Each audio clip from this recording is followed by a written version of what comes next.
Total na unmil na senior high school students ang naging beneficiaryo kan educational assistance kada Bicol Party List sa lindong kan programang assistance to individuals in crisis situations o AICS kan Department of Social Welfare and Development o DSWD Bicol sa payout kasubagong aga sa Bagong Bayan Gym asin si Covered Court sa Daraga Albay. Kabali sa mga beneficiaryo ang 18 anyos na si Ashley Nicole kang Barangay Ilawo, Daraga Albay. Sabi niya, ibabakal niya nin mga gamit sa eskwela ang asistensyang pigtao kang partido na magiging kabawasan naman sa gastusong kan sa iyang magurang sa iyang pagklase.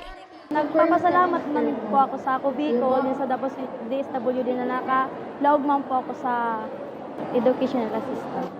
Nagpila man para sa iyang aki na napili man na maging benepisyaryo kang programa si Tatay Highland Frelies. Sigun sa iya, kagianan ini para siring niyang magurang na may mga pigpapaeskwela pa. Sa arog kaya daang programa, daing niya napoproblemahon ang ibang gastuson sa eskwela hanggang sa iyang aki. Nagpapasalamat ako sa tuyang congressman, tapos sa DSWD na sa kadakulan na tatabangan po sa araw kaya ng education assistance. Salamat tabing maray.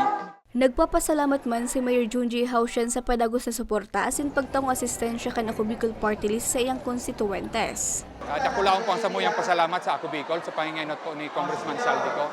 Taday po sila nagasawang magsuporta sa muya. Bakulang po ining scholarship, kundi ang lain-lain pong programa ninda na talagang direkta nakaka-apektar, direkta nagadulot sa mga tao. Sigun kay dating Ako Bicol Party List Representative Kitoko, daay mauntok ang partido sa pag-alalay sa mga estudyante nag-iingwa na makapagtapusin pag-aadal.